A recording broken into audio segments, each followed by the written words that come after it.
This out.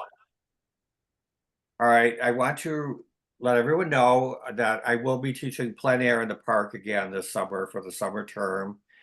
And I just have to find my button and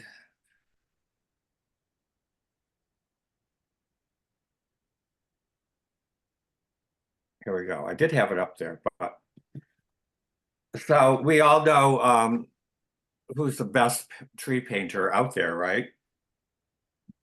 Mhm. And I like making things in Photoshop. So I found a really, really good painting of this tree on the internet. And I just added his face to it. It seemed to fit in there perfectly.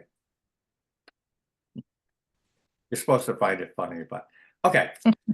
Let's look at some tree paintings. And this is I'm doing this kind of in chronological order. This is going back to 1655. So this is the oldest one. Jacob van Ruysdael, the Dutch painter. And you're going to see a lot of next few paintings are similar with the creek, the fallen tree, and the rocks and stuff. We have all this right down there in our park. And we know, I think that we talked about this. These people did not do the whole painting plein air. They would have made sketches and studies and done most of it probably in the studio. And they would have changed a lot of things. So what I'm doing when I go down there now in the park to paint and draw is combine imagery from different locations into one composition. And I know that's what they did because a tree doesn't happen to fall in exactly the right place for the benefit of your painting, right? So you have to take these liberties. And here is another by Thomas Cole, the American painter. It's called Tornado in an American Forest, up to 1831 now. Similar kind of thing. The trees with the interesting character of the peeling bark, a little bit of a creek, you can see a little bit of a waterfall at the bottom, and a forest.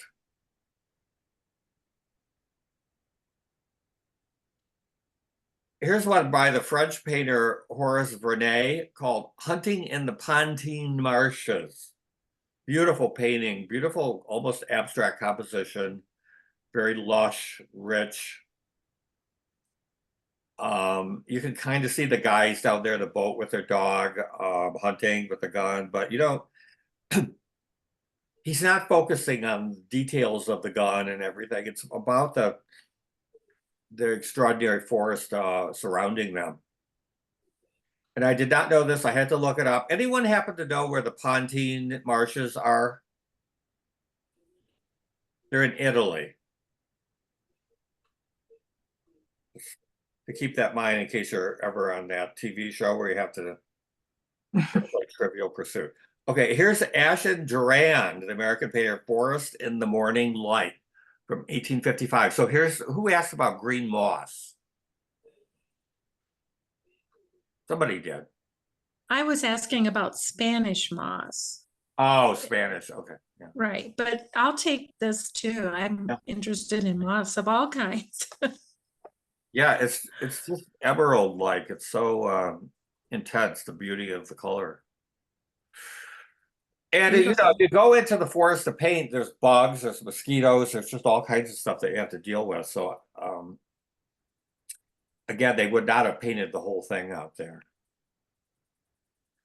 Now, I'm not even going to try to pronounce this guy's name. It's just like one of those really, really long Spanish names, but it's called The Edge of the Forest at Le Mont Gerard in Fontainebleau from 1868.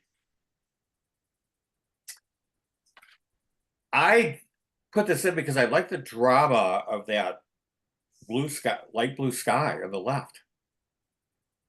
It's almost like an isosceles triangle, isn't it? It's quite geometric. Mhm.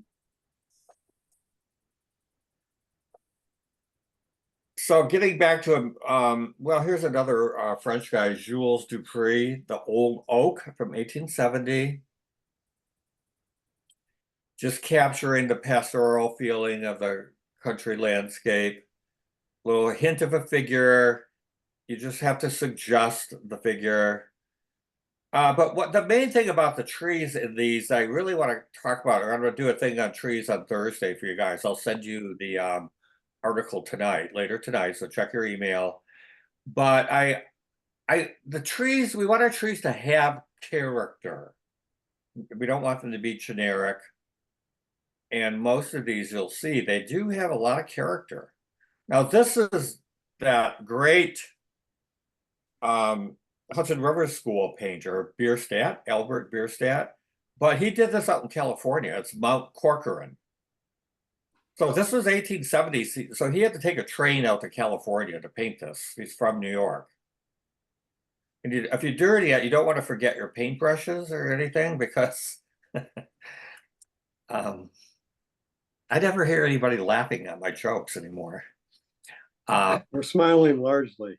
Okay, because they didn't have art stores and they didn't have Dick Bleck at every corner back then in Northern California, in the Sierra Mountains. He did put that animal in there, but it's just a stunning. They did these paintings were huge too. I'm not sure about this one, but the Hudson River School, it was a group of painters painting upstate in New York in the 1800s. They did these gigantic paintings that were very realistic like this. Church was, I think this was, Church was another one, Frederick Church. And they would put them on trains and send them around the country, and people would pay to go into the boxcar and look at these paintings. They were huge. Okay, now let's freshen things up a little bit with some of the Impressionists. Now, Monet, called The Willows from 1880. What a dramatic difference. What's the biggest difference right away that strikes you with the Monet trees? It's lighter, The what? Light It's palette. lighter and brighter. Yeah, color and light. All Mhm, the rest of them are these kind of somber brown paintings. mhm. And a lot has been written about that. I don't really know. I need to recall my art history to know all the reasons why, but the Impressionists just broke with that and just painted light and color in their landscape paintings in particular. And these are just ordinary scenes. That's another big difference. They didn't have to necessarily go to the exotic mountains to paint their paintings. He just painted some ordinary willow trees maybe in this neighborhood. And so let's again move ahead a little bit. Henri Rousseau, remember him? He painted the you tell me, what was the famous one that he painted that's reproduced everywhere? Peaceable Kingdom. Peaceable Kingdom, yeah. And very recognizable style. I never had seen this one before, but it's pretty cool with the monkeys. He's the one that used house plants and made the house plants into giant jungle plants. Oh, I didn't know that. That's it. Yes. Yeah, I can see that. People thought he had been to the jungle, but it was just his plants at his house. Interesting. Just a fern in a pot. Just a what? Just a fern in a pot. Yeah, and he moved it around. That's great. That's great. Okay, so here's a guy I'd never heard of, Christian Rolst, White Beaches in the Fall from 1910. Very expressionistic now, painterly, Van Gogh-like influence probably here. But this is how people were painting at this time, especially in Europe. Thick paint, pushing it around, not getting hung up on detail. You love it. Who loves it? Who hates it? I love it. Yeah. Okay, this guy is another one I had not heard of, Morton Livingston Schamberg. It's just called Landscape from 1912. And again, you see the German expressionist influence in this. I don't even know if he was in Germany. I think he was from the name. But chunky color, brush strokes. And there's just a little bit of a hint of a building and some snow. I really do like this one.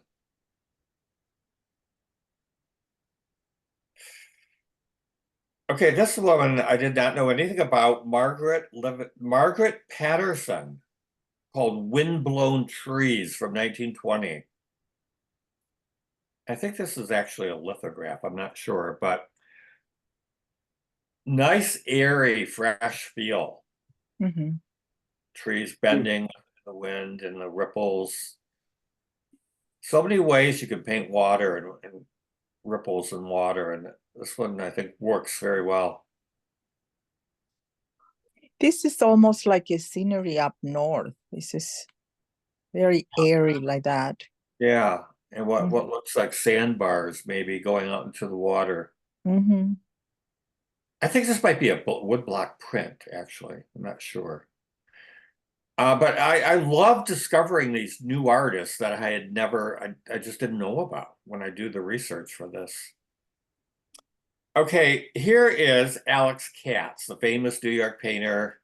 I think he just died in his 90s. This is from 1968, called Swamp Maple.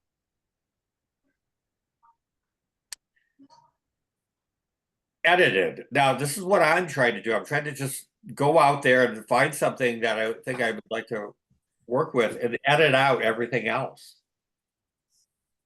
So there's probably a lot of stuff going on around it, but he was able to focus on the one maple tree. But the background is just so exciting, you Yeah. know. The color. The and light. landscape, yes, itself, the different shapes, Mhm.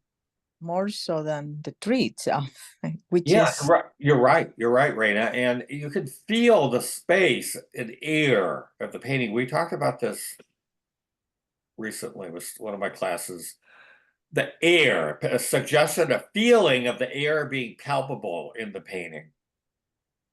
Like you could, there's oxygen. Air, space is not empty. There's oxygen and stuff in it. Mhm. And we feel it, moisture, etc.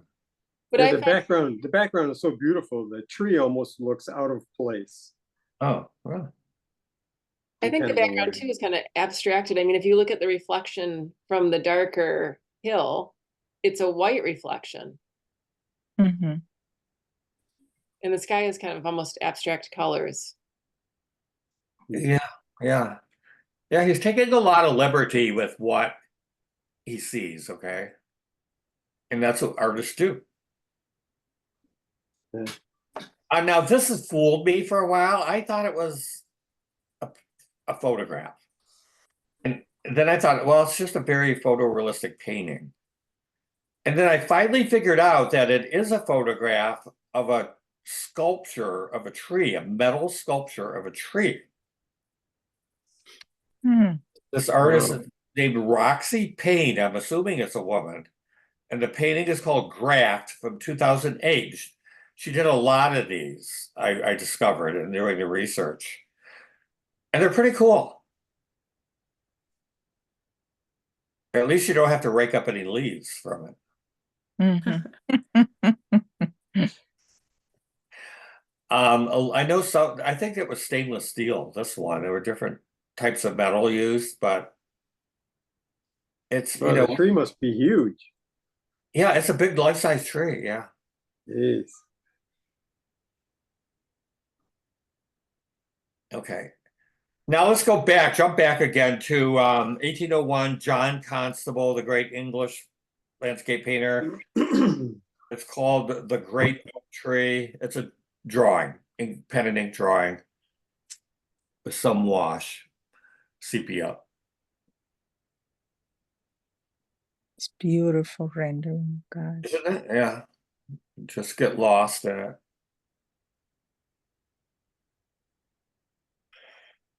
And another one by the American Thomas Cole from 1825, Mhm. Tree Trunks, pen and ink with wash. And I really like this one, the complexity of the Yeah. overlapping branches. And the reflecting creek passing through it. Again, we have that right down there. I don't know, I'm kicking myself. Why I go down there a lot to draw and paint. And I cannot come up with anything as elegant as this. You have to leave Yeah, no, this is pretty cool. I like this. yeah, it really is. You have to know what to leave out more than you do what to put in. Yeah. Okay, just a couple more here. Everyone loves to hate Mark Rothko, right? But he was a good painter. You know Mark Rothko, the big colored minimalist square paintings. Mhm. Andrew, Mhm. we talked about him in class. Mhm.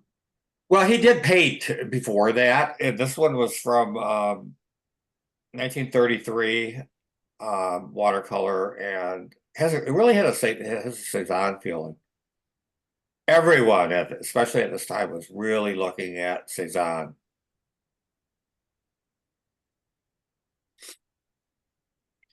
And now everyone loves who? Andrew Wyeth, right? We Watercolor. do. What?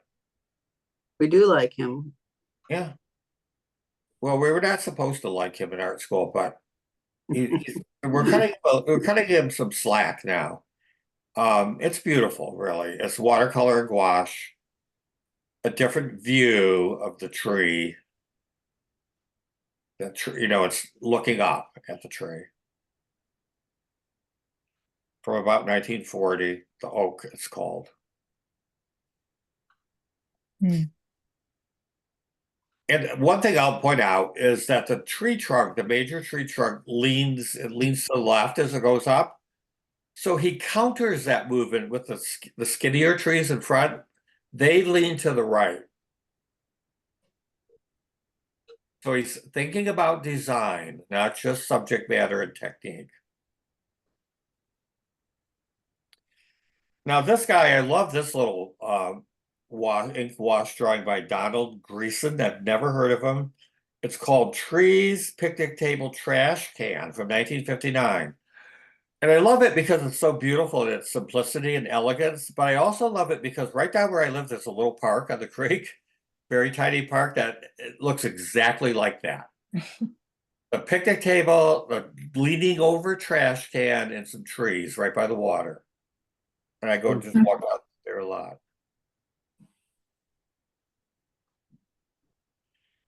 And finally, this artist, again, Joseph Norman, never heard of him, Untitled from 1998, a study of some interwoven tree trunks with charcoal. And just drawing, the importance of drawing.